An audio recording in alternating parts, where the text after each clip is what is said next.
Before we dive into this incredible story, drop a comment below and tell us where you're watching from. Enjoy the story. The morning sun cast long shadows across the pristine sidewalks of Ocean View Estates, one of San Diego's most exclusive gated communities. Commander Jake Morrison stepped out of his modest sedan, adjusting the collar of his simple polo shirt as he surveyed the house he'd just purchased. After 22 years of naval service, including 15 years with the SEALs, he was finally ready to settle down somewhere quiet. The Mediterranean-style home with its terracotta roof and manicured lawn seemed like the perfect place to decompress from decades of high-stakes missions. Jake had deliberately chosen a neighborhood where he could blend in, where his military background wouldn't define every interaction. He'd grown tired of the questions, the assumptions, the way people either treated him like a hero or viewed him with suspicion. Here, he hoped, he could simply be another resident trying to enjoy his retirement. He was carrying a box of books from his car when two men in pseudo-official uniforms approached him. They wore navy blue shirts with patches reading Ocean View Security and carried clipboards like badges of authority. The taller one, a man in his 40s with a carefully groomed mustache, stepped forward with the kind of swagger that suggested he took his volunteer position very seriously. "Excuse me, sir," the man said, his voice carrying an officiousness that immediately set Jake on edge. "I'm Brad Hutchinson, Head of Community Standards for the Ocean View Estates Homeowners Association. This is my associate, Derek Mills. We need to discuss some violations we've observed." Jake set down his box carefully, his movements precise and controlled. Years of military training had taught him to assess situations quickly, and something about these men's demeanor triggered his instincts. "Violations?" he asked calmly. "I just moved in yesterday." Brad consulted his clipboard with exaggerated importance. "Well, that's part of the problem. According to our records, you haven't submitted the required new resident documentation package. Additionally, your vehicle," he gestured toward Jake's 10-year-old Honda Accord, "doesn't meet community standards for acceptable automobiles." Derek, a shorter man with thinning hair and thick glasses, nodded enthusiastically. "The HOA covenant clearly states that all vehicles must be less than 5 years old and valued at minimum $40,000. Your car is clearly in violation." Jake's jaw tightened slightly, but his voice remained steady. "I wasn't aware of any such requirement. Could you show me where that's written in the actual HOA documents?" Brad's expression hardened. "Are you questioning our authority? We are duly appointed representatives of this community, and we don't appreciate new residents coming in here thinking they can ignore our established rules." "I'm not ignoring anything," Jake replied, his tone still measured. "I'm asking to see the documentation that supports what you're telling me." Derek stepped closer, emboldened by his partner's aggressive stance. "Listen, buddy, I don't know what kind of neighborhood you came from, but this is Ocean View Estates. We have standards here. If you can't afford to live up to those standards, maybe you should consider moving somewhere more appropriate for your income level." The insult hung in the air like a challenge.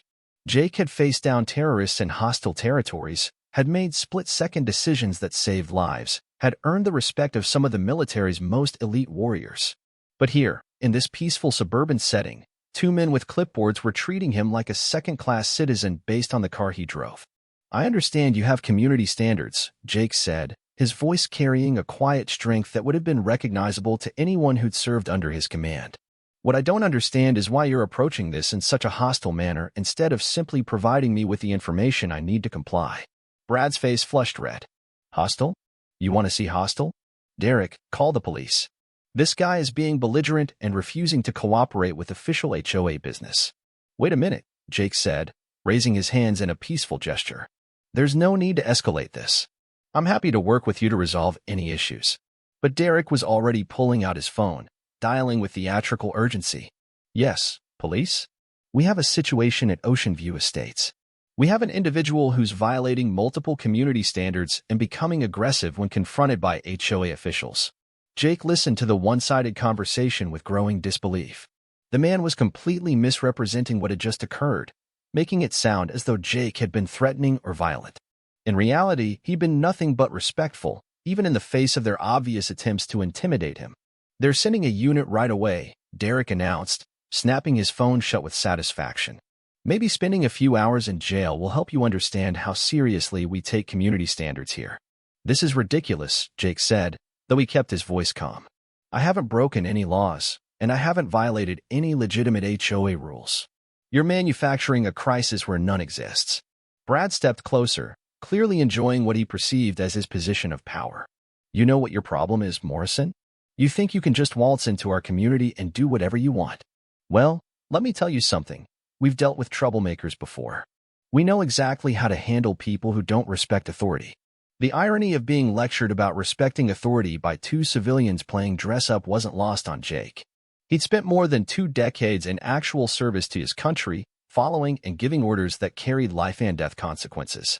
These men had no idea who they were dealing with, but Jake wasn't about to enlighten them. His military bearing and discipline had taught him that action spoke louder than words, and right now, the most appropriate action was to remain calm and let the situation play out. Within minutes, a police cruiser pulled up to the curb. 2 officers emerged, a veteran sergeant named Rodriguez and a younger officer named Patterson. Jake recognized the type immediately: professional, experienced law enforcement who'd seen enough real problems to know the difference between actual threats and manufactured drama. Sergeant Rodriguez approached the group with the measured pace of someone who'd responded to countless neighborhood disputes. "What seems to be the problem here?"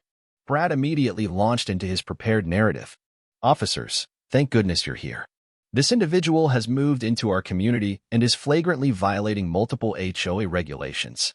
When we attempted to address these violations in a professional manner, he became belligerent and refused to cooperate with our authority." Derek nodded vigorously.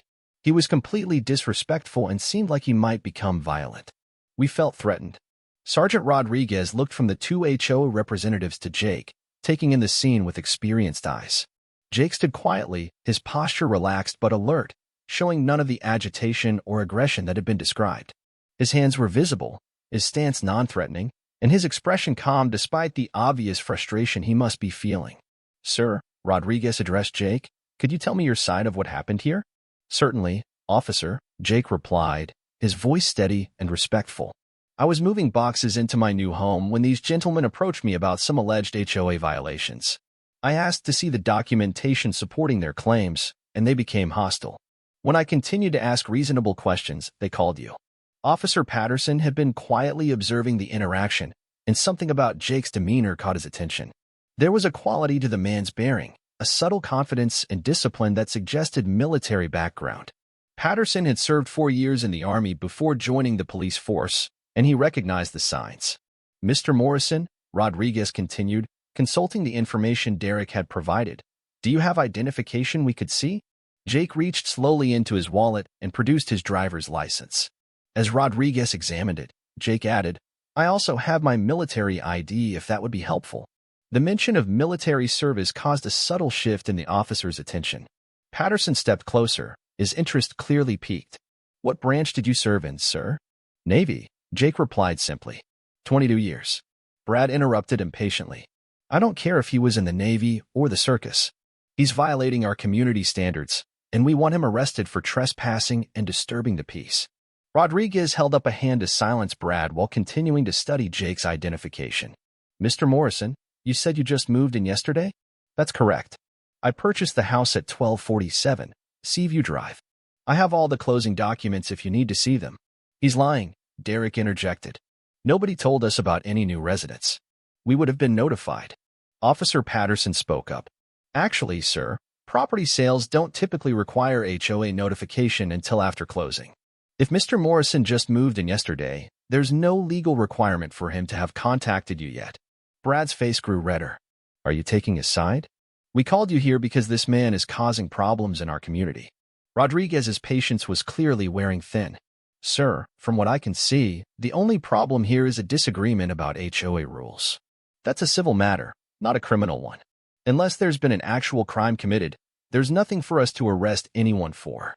"But he was belligerent," Derek protested. "He refused to comply with our lawful orders." "HOA representatives don't give lawful orders," Patterson explained. "You're private citizens, not law enforcement. You can't order anyone to do anything." Jake watched the exchange with quiet interest. The officers were clearly professional and fair-minded, but the situation was rapidly becoming more complicated than it needed to be. He could see that Brad and Derek were not going to back down easily, and their escalating rhetoric suggested they were prepared to push this as far as they could.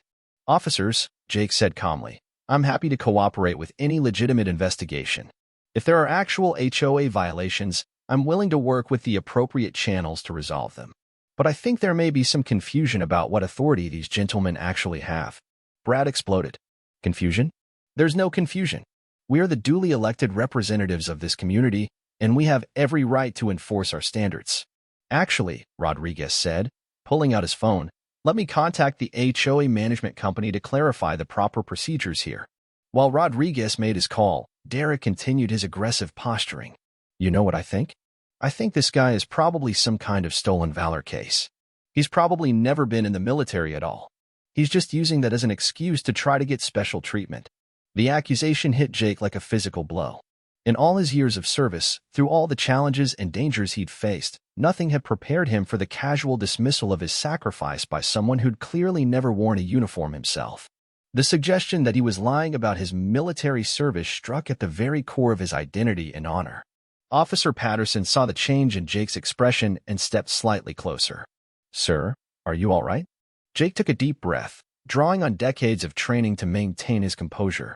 I'm fine, officer. Just disappointed that someone would make such an accusation without any basis. Oh, I have a basis, Derek continued, apparently encouraged by Jake's restrained reaction. You don't look like any Navy guy I've ever seen. Where's your crew cut? Where are your muscles? You look like some office worker trying to play soldier. Brad joined in, sensing weakness. Yeah, and what kind of Navy hero drives a beat-up Honda? If you were really some big-shot military guy, you'd have a decent car and a better house. The two men seemed to feed off each other's aggression, their voices growing louder and more confrontational. Other residents began to emerge from their houses, drawn by the commotion. Jake noticed several people recording the scene with their phones, and he realized that this situation was spiraling beyond anything he could have anticipated. You know what I think? Brad continued, his voice carrying across the street. I think we've got ourselves a fake veteran here. Probably bought some military surplus gear and thinks he can fool people into giving him respect he never earned. The crowd of onlookers was growing, and Jake could hear murmurs of conversation as people tried to understand what was happening. Some seemed sympathetic to his situation, while others appeared to be siding with the HOA representatives. The whole scene was taking on the atmosphere of a public spectacle, which was exactly what Jake had hoped to avoid by moving to this quiet community. Sergeant Rodriguez finished his phone call and returned to the group. I spoke with the HOA management company. They confirmed that Mr. Morrison is the legitimate owner of 1247 Seaview Drive and that new residents have 30 days to submit their documentation package. There are no immediate violations. Derek's face fell, but Brad wasn't ready to give up. What about his car? That's clearly in violation of our vehicle standards. Rodriguez consulted his notes.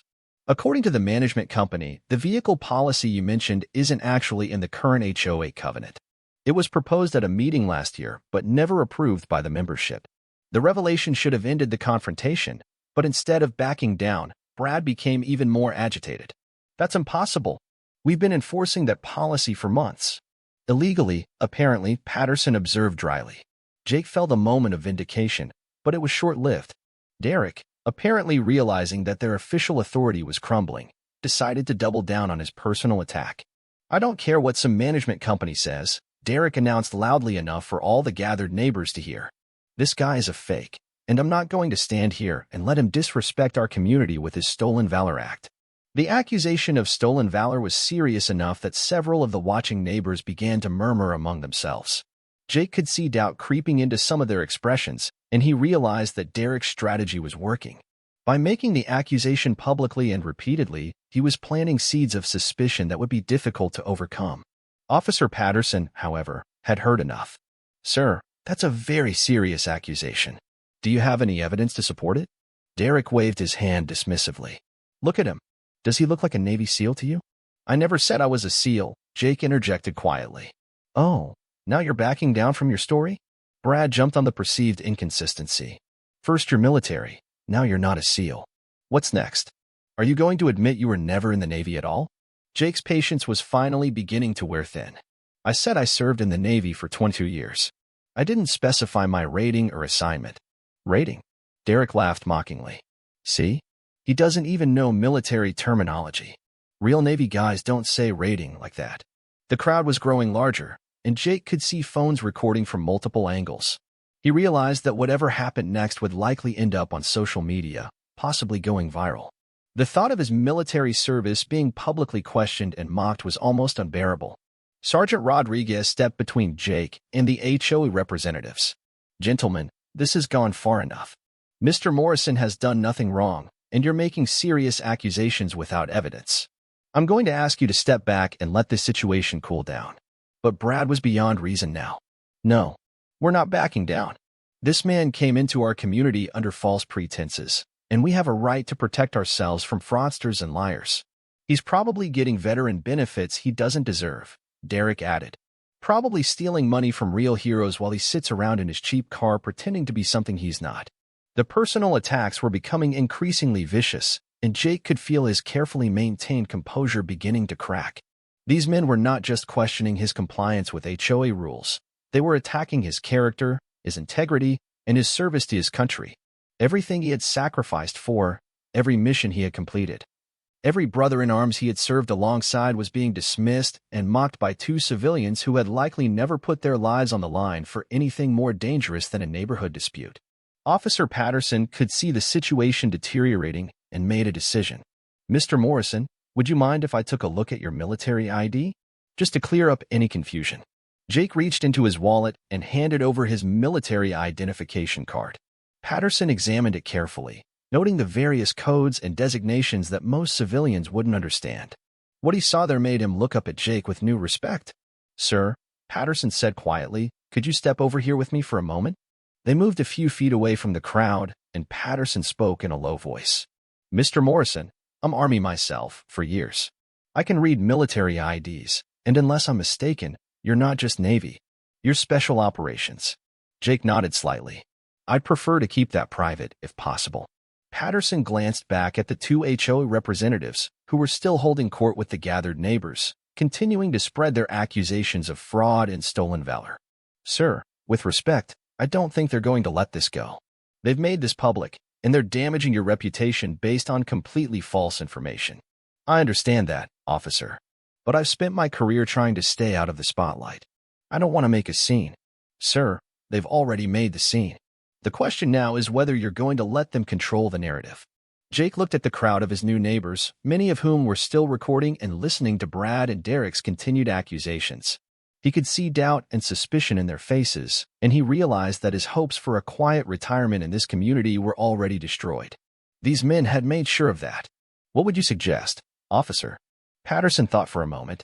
"Well, sir, there is one thing. I noticed when I ran your ID through our system, there was a flag for VIP notification. That usually means someone important wants to be contacted if you're involved in any incident." Jake's expression didn't change, but Patterson caught a flicker of something in his eyes. "I see. Would you like me to make that notification, sir? Sometimes it helps to have character witnesses in situations like this." Jake considered the offer. He had worked hard to maintain a low profile since his retirement, but the situation had already spiraled beyond his control. Perhaps it was time to stop trying to hide from his past and let the truth speak for itself. "If you think it would help resolve this situation, officer, then yes. Please make the call." Patterson nodded and walked back toward his patrol car to make the notification. Meanwhile, Brad and Derek continued their public campaign against Jake, their voices carrying clearly across the gathering crowd. "You can see how he's trying to manipulate the situation," Brad was saying. "First he claims to be military, then when we challenge him, he gets the police on his side. That's exactly what these stolen valor guys do. They use the uniform to get special treatment." Derek nodded enthusiastically. "And look how he's dressed. Real military guys have pride in their appearance. This guy looks like he just rolled out of bed." Jake listened to the continued attacks on his character and service with growing anger.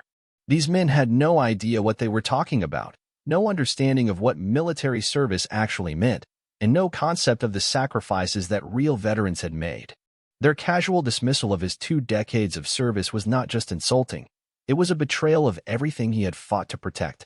Sergeant Rodriguez returned from his own phone call with the HOA management company. "Mr. Morrison, I've confirmed with the management company that you are in full compliance with all current HOA regulations. There are no violations, and these gentlemen have no authority to make demands of you." The news should have ended the confrontation, but Brad and Derek were too invested in their narrative to back down now. "I don't care what some management company says," Brad declared.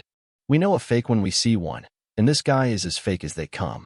Yeah, Derek added, and we're not going to let him get away with it. We're going to make sure everyone in this community knows exactly what kind of person they're dealing with. Jake had heard enough. 22 years of military discipline had taught him when to fight and when to walk away, but it had also taught him that some things were worth fighting for. His honor, his service, and the respect due to all veterans were among those things. Gentlemen, Jake said, his voice carrying a new edge of authority that made several people in the crowd take notice, you've made some very serious accusations about my military service. I've tried to handle this situation with respect and dignity, but you've made it clear that you're not interested in facts or truth. Brad stepped forward aggressively. Oh, now you want to get tough? What are you going to do, fake soldier boy? Call your pretend military buddies. As a matter of fact, Jake replied calmly, Officer Patterson has already made that call. Derek laughed mockingly. Right. I'm sure the Navy is going to drop everything to come rescue some wannabe hero from a HOA dispute. The crowd was getting larger, and Jake could see that several people were live streaming the confrontation on social media. The situation had already gone viral in the community, and he realized there was no going back to the quiet anonymity he had hoped for. Officer Patterson returned from his patrol car with an expression that Jake couldn't quite read. He approached the group and spoke quietly to Sergeant Rodriguez, who nodded and checked his watch. What's going on? Brad demanded. Are you finally going to arrest this fraud? Rodriguez ignored him and addressed Jake. Mr. Morrison, we've made the notifications you requested. Someone will be here shortly to address the situation. Derek snorted. Let me guess. His imaginary commanding officer is going to show up and tell us all what a hero he is. Something like that, Patterson replied dryly. The wait that followed was tense. Brad and Derek continued to work the crowd, repeating their accusations and encouraging the neighbors to be suspicious of Jake. Some people seemed to be buying their story, while others appeared uncomfortable with the aggressive tactics being used. Jake stood quietly, maintaining his military bearing despite the continued attacks on his character. After about 20 minutes, a black sedan pulled up to the curb. The car was unremarkable except for the small flags mounted on the front bumper, flags that Officer Patterson recognized immediately. His expression changed to one of surprise and anticipation. Two men in Navy dress uniforms emerged from the vehicle. The first was a tall, distinguished man in his 50s with silver hair and the bearing of someone accustomed to command. The second was younger, a lieutenant commander who moved with the precision of an aide-de-camp. Both men surveyed the scene with the calm assessment of military professionals. The crowd fell silent as the uniformed men approached. Even Brad and Derek seemed momentarily stunned by the unexpected arrival of actual military personnel. The older officer walked directly to Jake and extended his hand. Commander Morrison, he said in a voice that carried easily across the gathered crowd. Admiral Richardson, it's good to see you again. Jake straightened to attention and shook the Admiral's hand. Admiral, thank you for coming, sir. Richardson turned to survey the crowd, his eyes taking in the phones recording the scene, the hostile expressions on Brad and Derek's faces, and the general atmosphere of confrontation. I understand there's been some question about your military service, Commander. Yes, sir. Some misunderstanding about my background. The Admiral nodded and turned to address the crowd. Ladies and gentlemen, I'm Vice Admiral James Richardson, United States Navy. I've been asked to come here today to address some concerns about Commander Morrison's military service. Brad, apparently unable to process what was happening, stepped forward. Wait a minute. You're saying this guy is actually military? Commander Morrison, the Admiral continued, ignoring Brad's interruption, served with distinction in the United States Navy for 22 years. He completed multiple combat deployments and served in some of our most elite units. Derek's face had gone pale, but he wasn't ready to give up. That doesn't prove anything. Anyone can put on a uniform and claim to be an admiral. Richardson's aide stepped forward and presented his credentials to Sergeant Rodriguez, who examined them carefully and nodded to confirm their authenticity. Commander Morrison, the Admiral continued, was awarded the Navy Cross, 2 Silver Stars, and 4 Bronze Stars during his service. He completed 8 combat deployments and served as a team leader in naval special warfare. The revelation sent a ripple through the crowd. Naval special warfare meant Navy SEALs, and suddenly Jake's quiet demeanor and controlled responses took on new meaning. This wasn't just any veteran. This was one of the military's most elite warriors. Brad's face had turned red, but he wasn't finished. Even if that's true, it doesn't give him the right to ignore our community standards. Admiral Richardson turned his full attention to Brad for the first time, and the weight of his gaze was unmistakable. Sir, What exactly are these standards that Commander Morrison has allegedly violated? Derek jumped in, apparently still not understanding the gravity of the situation. His car doesn't meet our requirements, and he hasn't submitted his paperwork. I see, the Admiral replied calmly. And you felt it was appropriate to publicly accuse a decorated combat veteran of stolen valor based on his choice of automobile? The question hung in the air like an indictment. Several people in the crowd began to murmur, and Jake could see that the tide of opinion was beginning to turn. The absurdity of the situation was becoming clear to everyone present. Richardson's aide stepped forward with a folder. Admiral, if I may? Please, Commander Hayes. Hayes opened the folder and began to read. Commander Jacob Morrison, United States Navy, retired. 22 years of active service.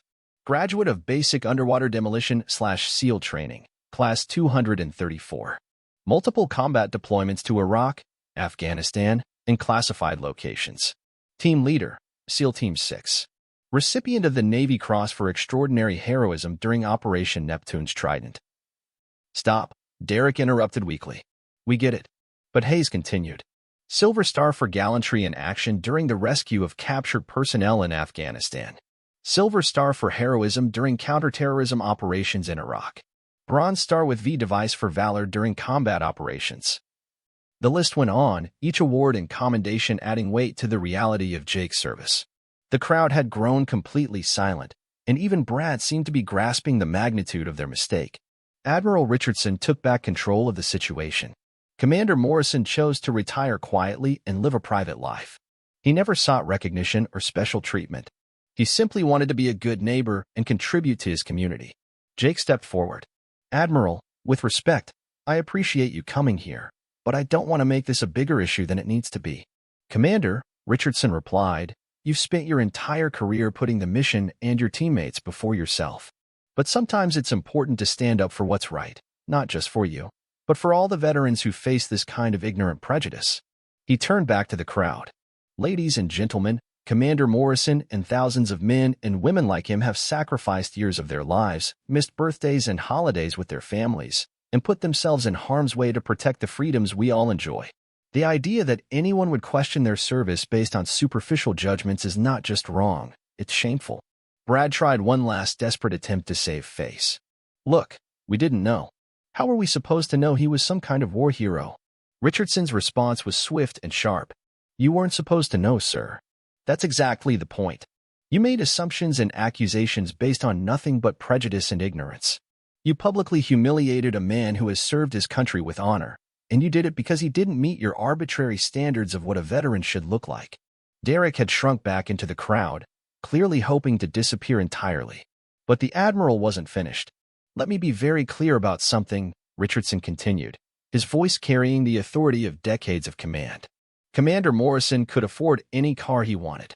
He could live in any neighborhood he chose. He drives a modest car and lives simply because those are the values that military service taught him. Humility, service before self, and the understanding that a person's worth isn't measured by their possessions. The crowd was completely silent now, and Jake could see shame and embarrassment on many faces. The phones that had been recording the confrontation were still running, but now they were capturing a very different story than the one Brad and Derek had intended to tell. Officer Patterson stepped forward. Admiral, if I may ask, how did you know to come here today? Richardson smiled slightly. Commander Morrison's service record is flagged in several databases. When his name came up in connection with any official incident, I'm automatically notified. I wanted to make sure he was being treated with the respect he's earned. He turned to Jake. Commander, I know you value your privacy, and I respect that. But I also want you to know that your brothers in arms will always have your back, whether you ask for it or not. Jake nodded, clearly moved by the gesture. Thank you, sir. That means more than you know. The Admiral addressed the crowd one final time. I hope everyone here today has learned something about the danger of making assumptions and the importance of treating others with respect and dignity. Commander Morrison is exactly the kind of neighbor and community member you should be honored to have. As the Admiral and his aide prepared to leave, Brad made one final attempt to salvage his position. Look, this was all just a misunderstanding. We were just trying to maintain community standards. Richardson stopped and turned back to him. Sir, let me give you some advice. Real standards aren't about the car someone drives or the clothes they wear. Real standards are about character, integrity, and how you treat other people. By those standards, Commander Morrison has shown himself to be a man of exceptional quality, while you and your associate have demonstrated something quite different. The Admiral's words carried the weight of final judgment, and Brad had no response. The crowd began to disperse, many people approaching Jake to apologize for the scene they had witnessed and to thank him for his service. As the immediate crowd thinned, several neighbors lingered to speak with Jake personally. An elderly man named Frank approached with tears in his eyes. "Son," Frank said, "I served in Vietnam, and I want you to know how sorry I am about what happened here today. What those men did was disgraceful." Jake shook his hand warmly. "Thank you, sir. I appreciate that." A young mother with 2 small children stepped forward. "Mr. Morrison, I'm so embarrassed by what happened. I want my children to understand what real heroes look like, and I hope you'll accept our apology." "There's nothing to apologize for, ma'am. You didn't do anything wrong." One by one, neighbors approached to express their regret about the incident and their gratitude for his service. The community that Brad and Derek had claimed to be protecting was rejecting their methods and embracing the man they had tried to drive away. Officer Patterson approached Jake as the crowd continued to thin. "Sir, I want to apologize for not stepping in sooner. I should have shut down those stolen valor accusations immediately. You handled it perfectly, officer. You let the truth speak for itself." Sergeant Rodriguez joined them. "Mr. Morrison, we'll be filing a report about this incident. If you decide to pursue any legal action for defamation or harassment, this documentation will be available." Jake considered the suggestion. "I don't think that will be necessary, Sergeant. I think today's events speak for themselves." As the officers prepared to leave, Derek approached hesitantly. His earlier bravado had completely evaporated, replaced by obvious shame and regret. "Mr. Morrison," he said quietly, "I want to apologize. What I said about stolen valor, that was completely out of line. I had no right to make those accusations." Jake studied the man's face and saw genuine remorse. "Apology accepted. But I hope you'll think twice before making assumptions about people in the future." Derek nodded vigorously. "Yes, sir. Absolutely. And thank you for your service." Brad, however, was nowhere to be seen. He had apparently slipped away during the Admiral's speech, unable to face the consequences of his actions. As the afternoon sun began to set over Ocean View Estates, Jake found himself standing in his driveway, surrounded by neighbors who had stayed to welcome him properly to the community. The confrontation that had started the day had transformed into something entirely different, a moment of education, understanding, and ultimately, respect. Mrs. Chin, an elderly woman from across the street, brought him a plate of homemade cookies. "Welcome to the neighborhood, Commander. I hope you'll be very happy here." "Thank you, Mrs. Chin. I think I will be." The incident would indeed go viral on social media, but not in the way Brad and Derek had intended. The video of Admiral Richardson's speech and Jake's quiet dignity in the face of unfair accusations became a powerful reminder about the importance of respecting veterans and not making assumptions based on appearances. Jake never sought recognition for his service, but the events of that day ensured that his new community understood exactly who they were fortunate enough to have as a neighbor. He didn't argue, didn't demand anything. He simply picked up his challenge coin and waited for the truth to emerge, just as he'd been trained to do throughout his distinguished career. In the end, the fake authority of 2 overzealous HOA representatives crumbled in the face of real honor, genuine service, and the respect that true heroes earn through their actions rather than their words.